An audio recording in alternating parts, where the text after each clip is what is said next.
we ready? Hey, we're live.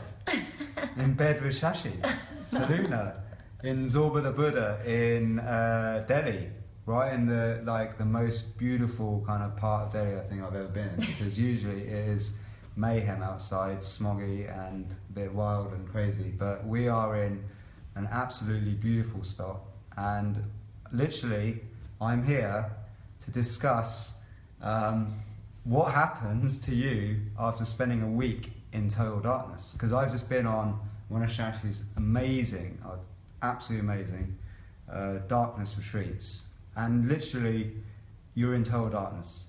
You do everything in darkness. You eat in darkness, you go to the toilet in darkness, and you sleep in darkness. And we're going to talk about actually exactly what happens, because Shashi's been doing this for a few years now, and is one of the world's experts at these kinds of retreats. And Shashi, over to you, because I think there's so much, you've got so much wealth of knowledge over it, of this, and I'll share a bit of my experience as well during this. Yeah, there's so much to say about going into darkness. People always have so many questions. Firstly, it's an extraordinary thing to do. Very few people will ever have this opportunity. But it's actually quite traditional in many traditions. So both Taoist and Tantric, which are two of my big traditions, have different methods. And in shamanic traditions, they call it the death lodge, to go into darkness. And then there's also a shamanic tribe that when they think someone's going to be like a shaman as a baby, they put them into a cave into pitch darkness for the first 11 years of their life. 11 years. And then they come out and they see everything, and they have the ability to be amazing healers and prophets, and to see. Wow. Because they've been in darkness. So there are some interesting traditions around it. Of course, we always think of sitting in a cave. But it's not just, like a poetic thing to do, to sit in a cave. It has a profound effect on the brain. And what is that effect on the brain? Let's go to the nitty gritty of actually what's going on. And so, why do these people do it? And why go in the darkness? It's a good question. Yeah. It's not just about discovering what it's like to be in the dark, although that's fascinating, but it changes your brain state. So the brain has got a lot of signals from cycles of light and dark, and the pituitary gland, the pineal gland, they get light and they release neurotransmitters. So we have cycles of melatonin and serotonin normally. So we have melatonin to bring us to sleep and serotonin to wake us up. And so our neurotransmitters are what make us have different states through the day and the night. But when you're in the darkness, you no longer obviously get the light stimulating the glands. And it's actually the absence of light rather than the darkness that affects you when you think about it, because it's the light that stimulates the glands. So the absence of light means that the glands don't get that stimulation, and so they continue to produce melatonin, for example. Melatonin, now lots of people know it because of taking it as a supplement to help them sleep when they have jet lag. It's naturally produced in the brain, and it helps us to dream. The melatonin goes so high when you're in the dark room that after a few days, firstly, when you're sleeping, you have very, very vivid dreams. But also people start to experience kind of dreaming while they're awake and having lucid dreams and visions. So many people report not knowing if they're asleep or awake, but they're just journeying, if you like, having visions. And it's not just random dreams, but people start having dreams that they know are healing things from their life. So they might have a dream of a ex-husband that they never quite completed something with, and things happen, and it's like shift happens, a massive amount of shifting happens. It's really profound. And then some people start to then consciously go in darkness just to work with that melatonin. So some people want to learn lucid dreaming and how to use visions to heal themselves and other people, or astral travel, or whatever they want to do. So after, it can just happen to you, or you can become a bit proactive, go into darkness, and then start using visions to send love to someone overseas, or look into a subject in your life. I like to do that. I feel like I can see people's souls and our soul journey together in darkness. And in daylight, I'm a bit not fooled by their personality, but you're taken up by the personality level. It's very absorbing and what's going on between you. But in darkness, you feel behind the scenes, and you can sort of sense what your soul connection is, and what you've got going on together on a deeper level. Totally. So it's a very profound way of developing sixth sense, in terms of seeing a deeper level of this reality. Wow. It's a red pill. Yeah. Well, we actually, we could talk a bit about like my experience of what happened, because I want to be really raw and just be totally like transparent with exactly what happened with me, because it was really profound and it totally backs up, confirms what Shashi just said, because I actually went there into this without really knowing too much about it, and Shashi I think was clever about not giving me too much information in the beginning, because it could have like put me off, or it could have, she was just like, just go with it, it'll be a good thing, don't worry. And that was it, and I didn't really bother researching too much, and there isn't actually even that much information about it out there. And I think there's not even that many retreats, right? So no, we were some of the few people in the world who've ever had the pleasure of doing this. Be so lucky and fortunate to do this. So the day before, I got a relapse of this chronic illness, ulcerative colitis, that I had years ago, and it freaked me out. I was like, what's going on? I thought I'd nipped this in the bud, and I never had the symptoms this strong again for years. So I was like, well, this is just crazy. Like, how am I going to tell Shashi that I can't do this? Do you know what I mean? Because we've been hanging out so much over the last few months, and we've been doing so many things together, and it was like, it would be such a huge letdown if I don't do this. And that was more fear building up, and I was like, okay, I'm gonna have to tell her that I'm not well, and I'm like bleeding, and I'm going to the toilet like at this point it was about 5 or 6 times I had to go to the toilet, and I knew that if it gets worse, it could be like 8 to 10, maybe 15 times a day that I have to go to the toilet. And in the darkness, finding a toilet isn't that simple a thing to do, which I've discovered. So on the first day, actually, actually even just before, like Shashi was like very cool and collective and said, maybe this is a chance for you to go right to the root cause of this illness, because all I know for a fact, and there's much more evidence coming out now, that all diseases that are chronic, especially autoimmune, have an emotional component. Well, mainly the cause is triggered by some kind of trauma or imprinting that happen early in life, and maybe even past lives.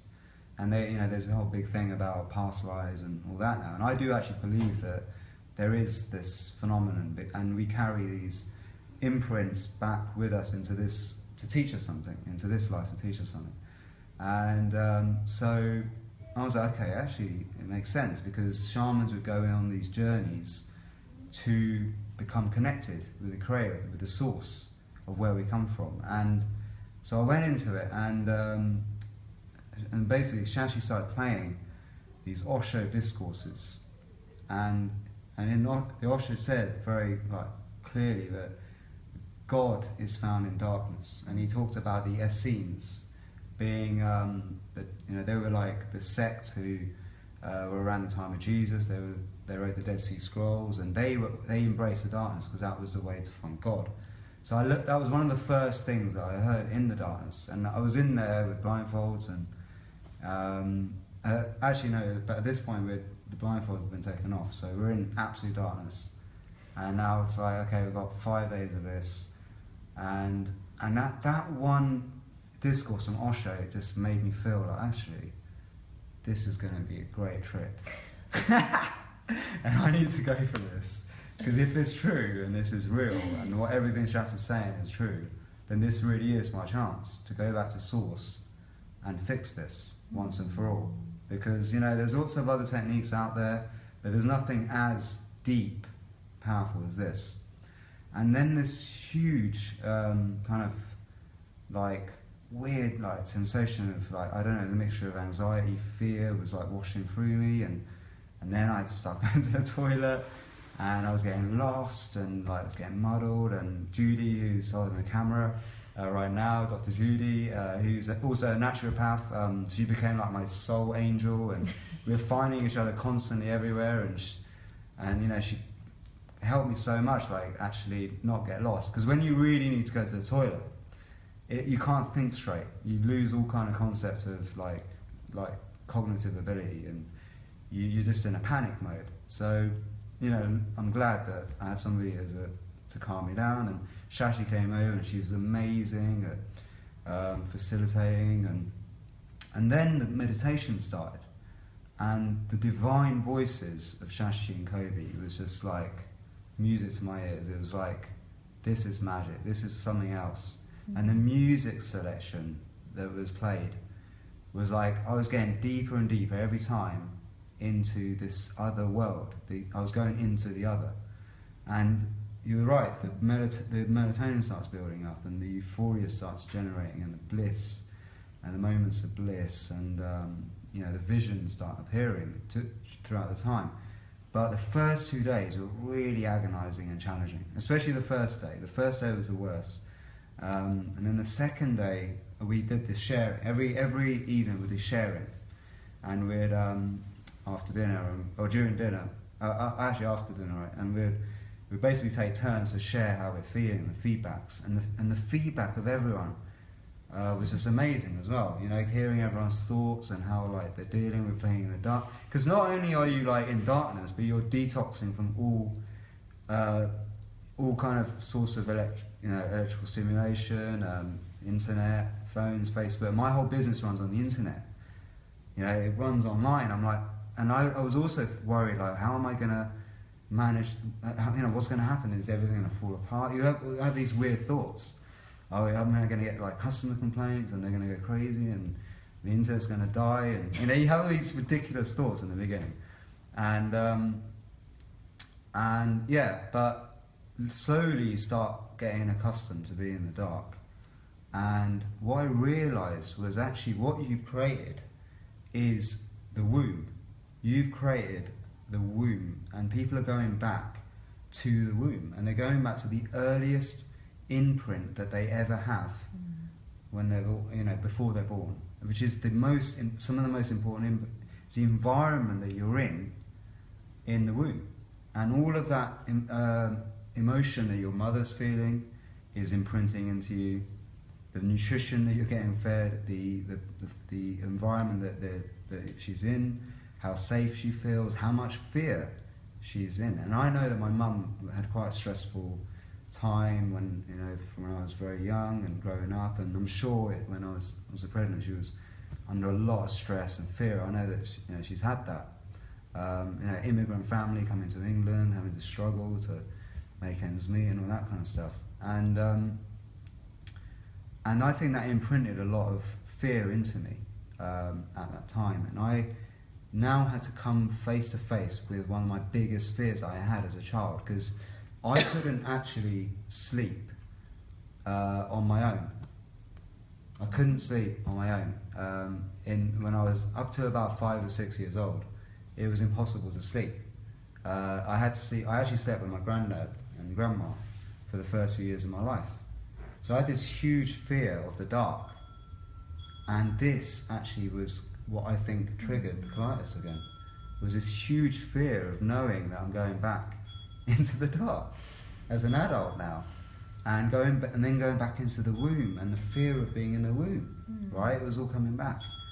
And so then the few days later was like I started working on this, and what happens is you go through all of the years of your life that you've had imprints. So from like the womb, then to the early childhood, you know, being bullied, and then all of the stress at school, and then, you know, relationships, and then struggles with parents about what you want to do in life, choosing, you know, music over conventional career, and all that stuff starts coming through, and you're embracing it. And then there's some other stuff that you talked about in your meditations about, you know, dissolving into the dark, dissolving your emotions into the dark, and that's what I started to do.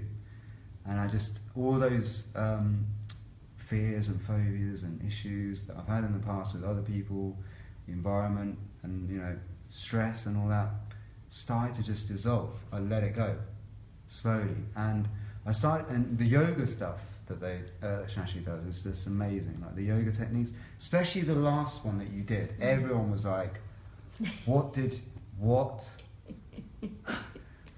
Seriously, they were like, that's probably the best yoga that we've ever done. It was like so therapeutic at releasing like trapped emotions. And we started doing it, and so I was doing this like combination of, because one of my friends is Wim Hof, and he does this yoga thing where you breathe in to it and hold your breath in the stretch, and the stretch like gets gradually and gradually easier and more relaxed as your carbon dioxide levels raise, and that causes relaxation, and you can stretch a lot. And I was doing this yoga all the time, and I never do it because I never do yoga that much because I always think I'm not bendy enough. But this time I was just doing it and getting into it and relaxing, really, because in the dark there's no judgment. Yeah. This is the other thing.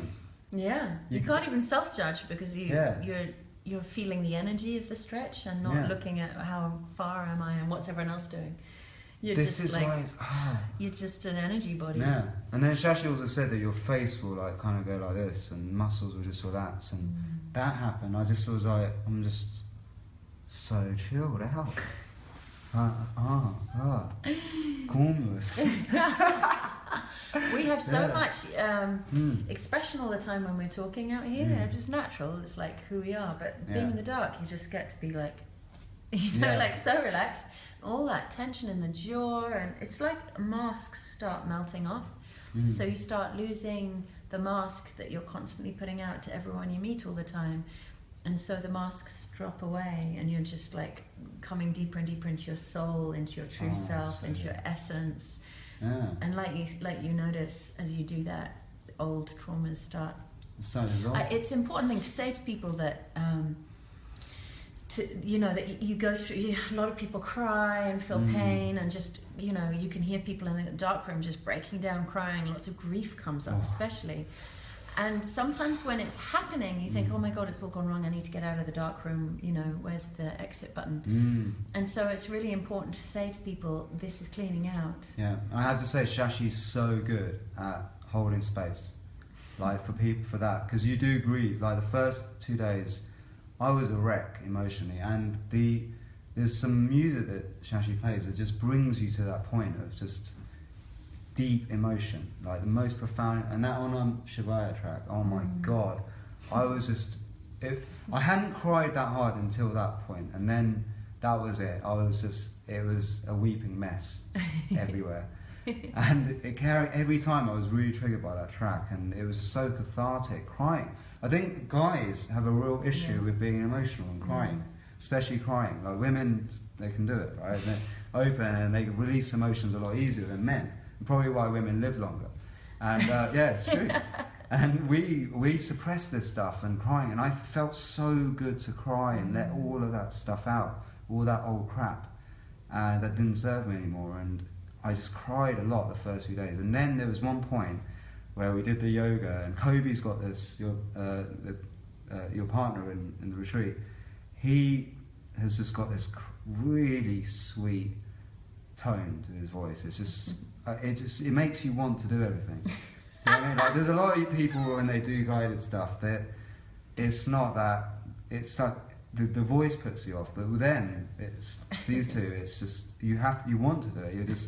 You want to follow their commands. It's brilliant. Do you know what I mean? So I did it, and it's like I just went into it, because also there's no judgment, so nobody can see. You're not unconsciously looking to see if people are judging you or anything like that. You're just in it, and you're with yourself, your true self. And I had this one moment where I just went into such a deep stretch. Like I was doing this, like he taught this one technique where you stretch out like this, and you keep your back straight, and you go like that. And I was doing this, and I started actually like getting there's like this technique called trauma release exercises, and I naturally went into this one trauma release pose, which is like this, from what Kobe was teaching. And as you bend forward, you start shaking a bit. And I'm not going to do it, because what can happen is you can release loads of emotion, you start crying and all that, and in the dark you just don't care about Yeah. So it's really easy to get to that point. Yeah. And you just let go, and I was just like crying and screaming, like jerking, and and I'd seen it on like YouTube, like people doing this bioenergetic stuff like that before, but I was like, I'd never been able to get to that point, because I think I was always conscious of looking like a madman in front of people.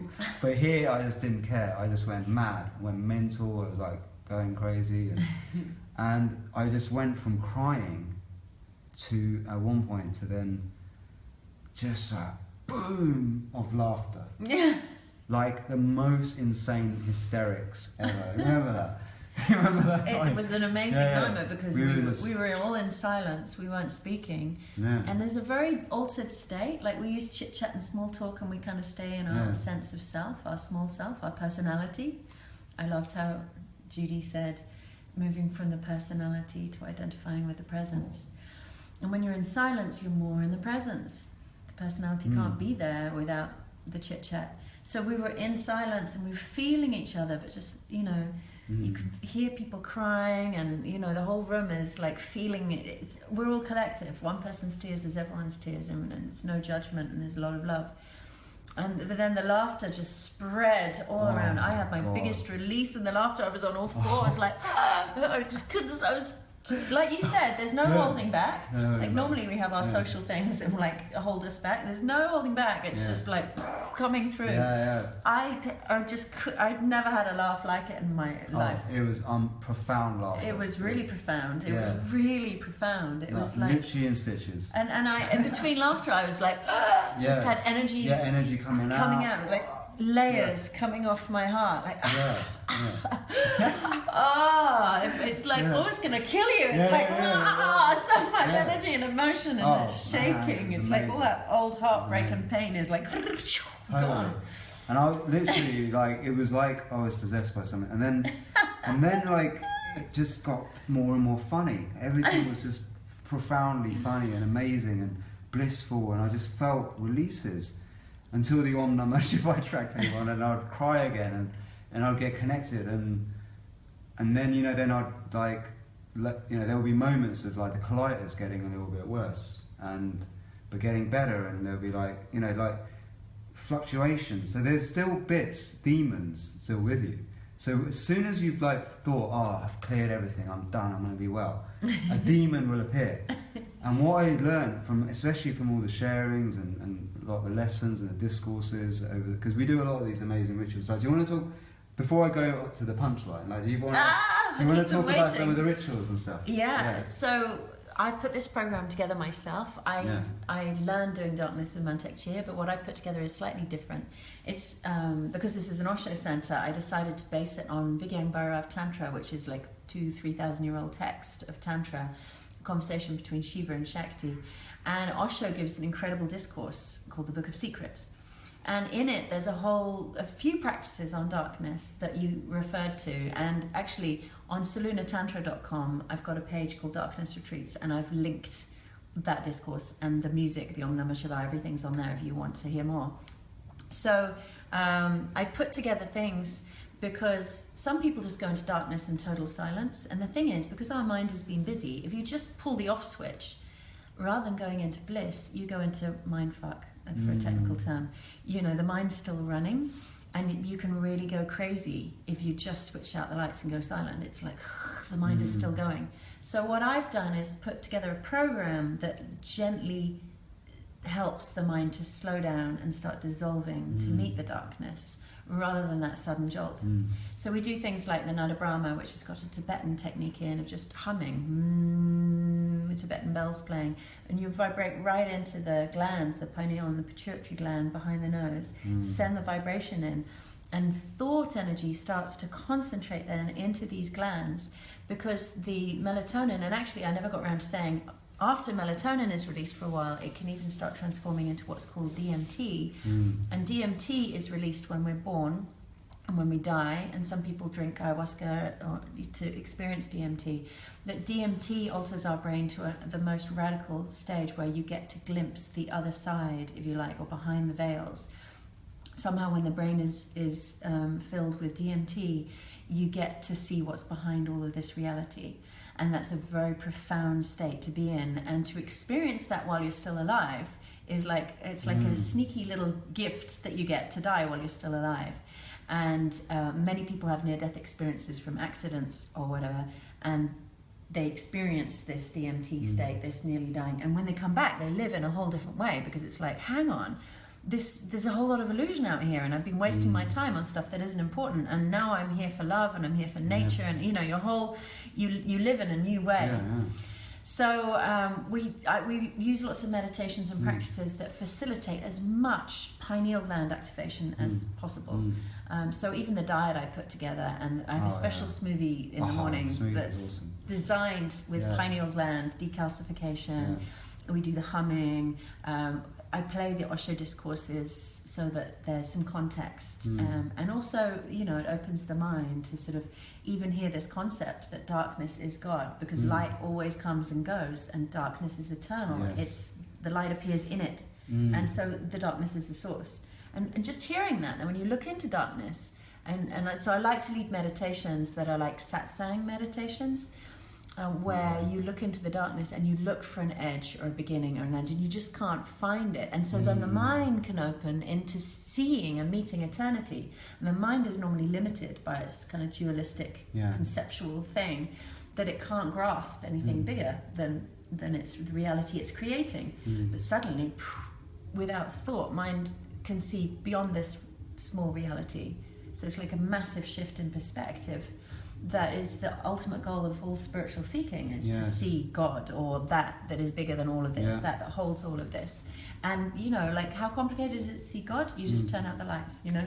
But of course it's hard to find a place now in the world where there's no light, because you know, even in nature you've got light pollution, and you know, most people have to go underground, and it takes a lot of work to really light-proof the rooms and cover up all the, like, the computer isn't in the room. We have a special back room with double shields, and we have the computer on a special filter so that no light can sneak in. And Shashi's doing all this whilst in the dark as well.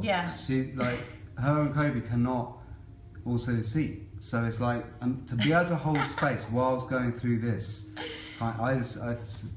unbelievable. It's an interesting retreat to hold. As Kobe says, you can't even see if people are like awake and doing your meditation. That was the funniest thing. You've got no visual feedback. But what I've learned through doing this is that you can feel people's energy bodies, and you can feel what's moving in the room. You can feel times when there's emotional processing, and times when there's peace, and times when the mind is there. You can feel all of that if you just listen for it.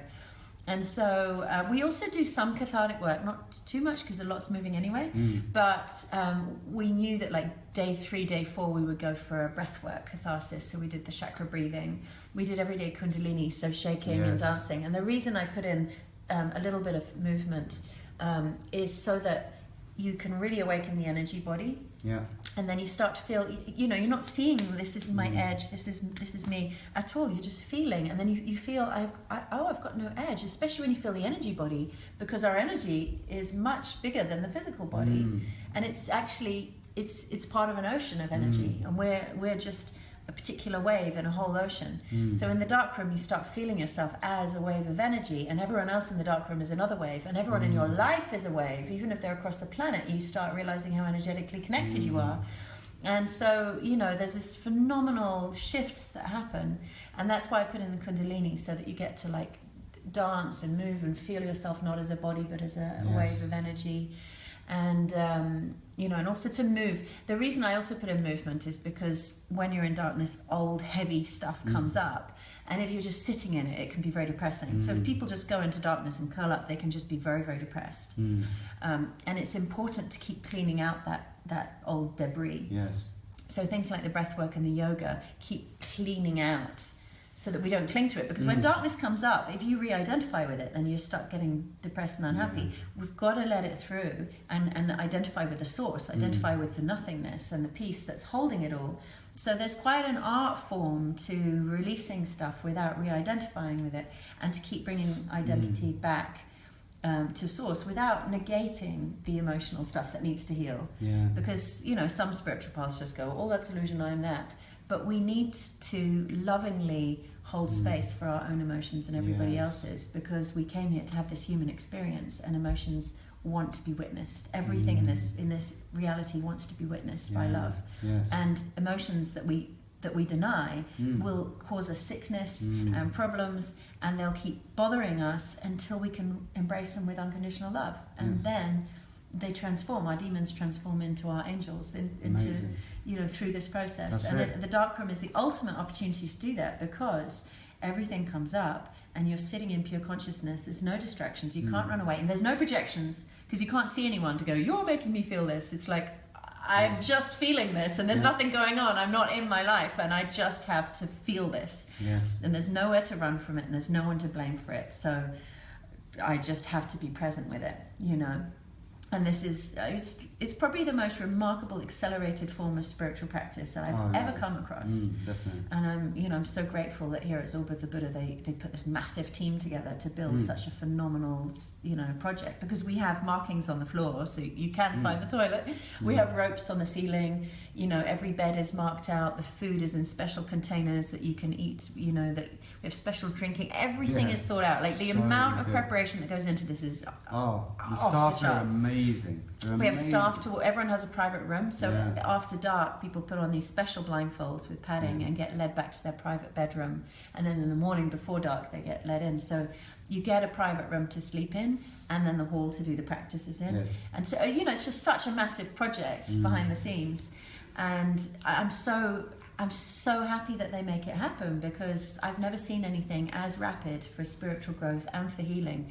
And whether people are coming more spiritually or because they know they've got physical healing or emotional healing that they want to do, it's going to fulfill, all of that, which is, just amazing.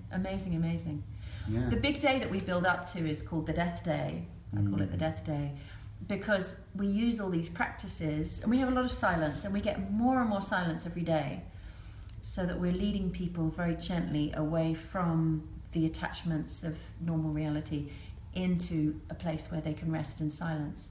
So we lead carefully. It's the way that I designed it, to have longer and longer gaps of silence, so that we can reach a day that I call Death Day, where we have no facilitation, no speaking, no guidance, no guided meditations, no food even. We fast. And that day is the ultimate drop for everything to leave. We did breathwork the day before, and the breathwork cracked everybody open. Lots was clearing. And then I ask everyone to go home and imagine it's the last day of your life, and sit alone in your room, sit on your bed, and just feel, is there anyone I need to forgive? Is there anything I need to complete? What old stuff am I still holding on to after 20 years because he said this or that happened, that now, this is the last day of my life, I need to release it, I forgive you, I set it free. So we do forgiveness that night, so that you can come in the next day, and it's like falling down the rabbit hole. There's nothing to hold on to. So you naturally go on a journey. It's like your life flashing before your eyes. Literally, visions happening, and just journeying, sometimes clearing old stuff, sometimes just sitting dissolved into the infinite universe, being one with all. So just a long journey, no food, just we have smoothies available, so people can go and take one of those when they want. But the structure is taken away completely, and by then you can take the structure away and people don't go mad, because we've been taking it away piece by piece, and weaving it very gently, so that by day 4, day 5, you really can be without the structure and not go mad, but really get the benefit of having the opportunity to have nothing to hold on to. That's right. So that's like the peak moment of the whole thing, really, or the big build-up. And the next day we come back to doing meditation, still a lot of silence, and then we get to be reborn. And we come out at night time with sunglasses, and of course there's a lovely eco-village here, even though we're in Delhi. So we get to sit in a circle and take them off, and everybody just goes, wow. To see again after a week, and the trees, it's like, it's so amazing. Strange, because you don't actually want to leave. Like, I could have stayed in there longer, because you're feeling this great sense of peace. You go to such a high emotional state of peace by the end of it, that you don't even really need to leave. And part of me was excited to get out into the world with this new head on me. Literally, you get reborn with a new head completely. And I was like, part of me was like, let's go out and make some stuff happen now, and be totally in the right mindset to do it. And another part of me was like, actually, this is quite nice. Yeah. I could just be here now. Yeah. You know, why do we need to do anything else? Do you know what I mean? You're cozy in the womb at last, and then all your food is arriving, and your drinks are arriving. It's like a hotel with you know, brilliant service and beautiful visions. You know, it's such receptivity when you think about it. Like it's great you compared it to a womb, because that's really how I designed it. Osho talks about going into darkness, going into the womb. At one point, I play womb sounds of the heartbeat, and I invite people to curl up and even suck the thumb, because actually there's an energy pathway at the top of the mouth, and when you suck your thumb it connects. And when you curl into a fetal position and suck your thumb and listen to womb sounds in the darkness, it can trigger you back to that place and start a whole load of healing. But the receptivity, because in this world we didn't always get what we needed. Sometimes we grew up without enough food or money or love or cuddles or touch, and to be back in the womb and receiving it all starts reprogramming us. I'm safe, I'm held, I'm loved, I'm nourished, it's safe to receive, I can surrender, the universe has given me all I need. And to get that programming again as an adult is amazing, because it's going to change the way that we live then. We're not going to be so graspy and desperate, no, I've got to make a living and make this happen and try and get a boyfriend and try and, you know, we're going to be much more relaxed, because we know, we viscerally, you know, we know that we're held and we're loved and that everything we need comes to us. So we can live from a place of abundance on all levels instead of a place of lack. So the rebirth is also utterly amazing and life transforming. Good. And a lot of these new programs that you get actually come in the form of lucid dreams, I think. Like these visionary states that you go into where you're like, you don't even know if you're awake or asleep. And sometimes I wouldn't say that you're even consciously in control of it. I think what's happening is you're actually going into such a deep state. And I got this on ayahuasca, where you become like the observer and your unconscious is playing out this thing, and it's getting programmed based on the intentions that you set early on. So in the beginning, like when I really knew that fear was what I really needed to overcome, the dreams start evolving out in such a weird way that it makes you overcome it in a way you never would have ever thought of. And what happened to me, really bizarre, was like I had this weird dream of climbing up, and it was like I wasn't even, I can't call it a dream. I don't know what it is. It's like a vision. Yeah, it is a vision. Because you don't know if you're asleep or awake at moments. And I was literally found myself walking up this really, really high mountain, and it's freezing cold, and I'm in my shorts, and I'm with Wim Hof, right? And Wim Hof's one guy I know who has absolutely no fear. He's like fearless, and we get to a point where like I'm like, I think we've gone too far, and Wim's like, yeah, I think we've gone too far actually, and then I'm like, oh my god, and this super sensation of fear just spreads over me, like real intense fear of like, this is it, it's dead, we're dead, we're gonna die, we've gone too far. And then falling back, and I fell back, slipped, and I remember Wim trying to catch me, and he can't, and I fall back, and then plonk on my back, like that, in the snow, and Wim's like, call out my name, and looking down, and he can't see me anyway, because it's all dark. And then I remember that just opening my eyes, and I just shouted out, "Crazy like a monkey," and that was a song that we wrote together. Like we wrote a tune together called "Crazy Like a Monkey." It's like his song, and I just remember screaming like, "You're crazy like a monkey," or something like I think something like that. And it was me saying it to myself, and then him just laughing his head off, because he knew that I hadn't died. And then we realised actually we reached the top of the mountain. And this is a complete dream, but it's so like symbolic that actually I had overcome fear now. Because after that we just laughed and laughed, and that was when I had this big break. Yeah. This is when the release, it was just after that big release that I had. And then it's like, okay, now your brain's telling you that actually you've just overcome something huge in a dream form. Yeah. And then more visions like that happen in weird ways. And the visions are amazing because like when you use that word, like normally when you think of like going in a vision, there might be some of your will making it happen, like imagination, but it's like it's a living dream. It really is a living dream. It's a vision. It comes crystal clear, and it's right there in front of you, and it's like dreaming while you're awake.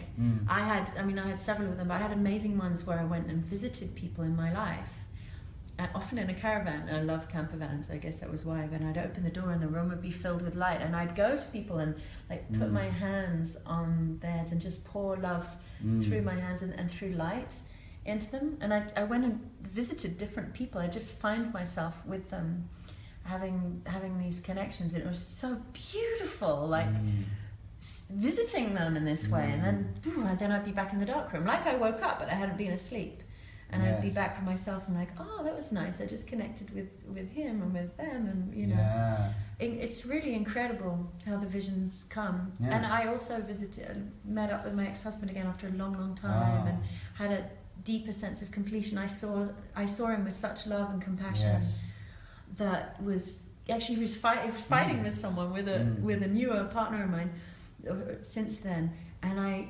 jumped in, and as I looked at him I suddenly saw all the pain behind his emotion with such clarity that my heart burst into compassion. So that vision just took me into deep forgiveness, and with that let go stuff that I must have been holding in my subconscious that was still going on. He was like this, and then, you know, it was like he wasn't like any of those things. He was love, like we all are, and he was frightened like we all are, and that wasn't love, was fear-based. And the compassion, the vision came that was just a forgiveness and a letting go. So I just felt so much lighter afterwards, like, oh, I needed to do this.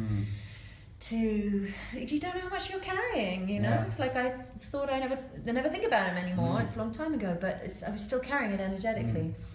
And now there's more love flowing there because I'm still connected. I feel from this we connect to every soul in eternity, and especially when you fall in love, you know, you think it's just the relationship, but it's not. You love people eternally. That's the soul contract that we have. And when you're not in relationship, you almost have to do more work to move into unconditional love, because you're not being like loved and held and looked after. But we still came here with this mission to forgive and love and see everyone that we fell in love with true vision, which is forgiveness and compassion. And it's not easy to do, because the mind thinks it sees. We think that what we see is real, and we're so convinced what we see is real that we'll argue, no, but he did this and that happened. But none of that is as real as what's happening on the soul level, which is we're all love and we're all frightened. When people are frightened, we shouldn't be angry and judging them. We should be holding them like children in our arms and loving them and going, you're frightened.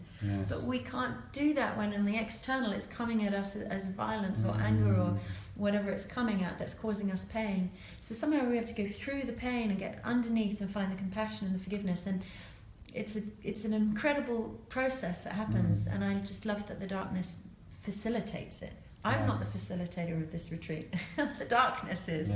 Mama Kali, the great darkness herself, is truly, truly holding us. And as a facilitator, I can't not be in it too. So I also had strong experiences and grief and visions. And this is the thing, everyone in there has very strong experiences, and each person somehow becomes a teacher in some way for the other person's soul. And like, you know, like just Judy again, like who's holding the camera, she gave me a profound lesson from her, you know, wisdom. And that was, you know, I've had past experiences with business and relationships that have left me with a lot of guilt and feeling really bad for things going wrong and conflicts. And she taught me this Hawaiian mantra, which is you say this line to yourself, repeat it. It's really simple. I'm sorry, please forgive me, I love you, thank you. And during the Om Nam Shivaya chant, what I was doing, like, because normally everyone would be chanting Om Nam Shivaya, but what I was doing was I was like in the rhythm of the drums going, I'm sorry, please forgive me, I love you, thank you, and doing that as a groove. And then slowly as you're chanting it, the image of the person, each person that you've ever had any issues with, conflicts, start appearing. And you'll see this angry face of theirs suddenly turn into big smiles and then dissolve into darkness. And that kept happening, each one. And I was just like, at the end of that track, just laughing my head off. Because I was like, this is magic in motion. This is real magic happening. And it's the return to love, isn't it? It's like, it's all we came here for, is to like release all this karma, all these patterns and attachments that are holding on to what is not real. And when we can open our hearts wide enough to not attach and go, this is right and this is wrong, but it's all love. And to feel, and we have to feel, it's not a heady thing, you have to feel all that needs to be felt. Yes. And then that return to love happens. Beautiful. I think it's like the ultimate detox, because yes, you're not getting sugar, caffeine, dairy, alcohol if you were drinking before, pharmaceuticals, nothing's there, but it's, and the internet, and you know, it's like everything is detoxed, and the body goes into this natural state of release that's so deep. It's a rebirth, and I'm so grateful that they run this retreat for me here in Zorba, because I couldn't put it together myself, like the amount of preparation. But every year now I know, okay, every autumn, which is a good time to do it, is like, I'm going to get my autumnal cleansing. I get a chance to die and be reborn. I actually had a full near-death experience this time, which I've never had before. And, you know, it's intense. I guess this is intense. The experiences that happen must be what you're ready for. And now I feel really reborn. It takes a couple of days to integrate. We're going to make the retreat longer next time, so that it's got a little more time before and more time after. Most people stayed here, which was great. So we've been integrating together. But the first couple of days is like, I mean, first of all, we were born and there was all this whole political thing going on, so we're out and we're like, huh? Put me back in the darkness. By the way, that one of the things I saw when it came out was, obviously now there's this kind of pandemonium and emotional craziness going on Facebook of everyone crying about who the next president is and all this. And I think, like, one of my big realizations was that actually every person of power should have to do a darkness retreat. They should. It should be mandatory for them to become connected with truth. I think if we could all have the chance to do this once in a lifetime. But at least, for the very least, if anyone who's going to become anyone of power has to do this mandatory, unless they're not allowed. Watching. Otherwise you're not allowed. Because you're not ready otherwise. Wouldn't it be amazing to they have darkness restaurants, but wouldn't it be amazing to have darkness hotels and retreat centres where people could just die for a week? It's like, okay, you know, people say stop life, I'm getting off. It's like, you can, like, come into the dark hotel, come into the dark retreat. So anyone watching this who's up for it, who's got the means to do so, let's build it. Let's do one. Let's build a darkness hotel. You got an amazing facility. Because you know, to have this, people go into depression for years and years and years because the stuff's coming up, but they don't get all the way into the roots and get it out. And so, you know, to have this opportunity to go into the dark stuff but not wallow in it and clean it out and then come out and be reborn is such a blessing. It's amazing. Thank you, existence. Thank you. Shashi, you're amazing. Thank you. So good. Thanks for sharing your stories. Yeah, that's brilliant.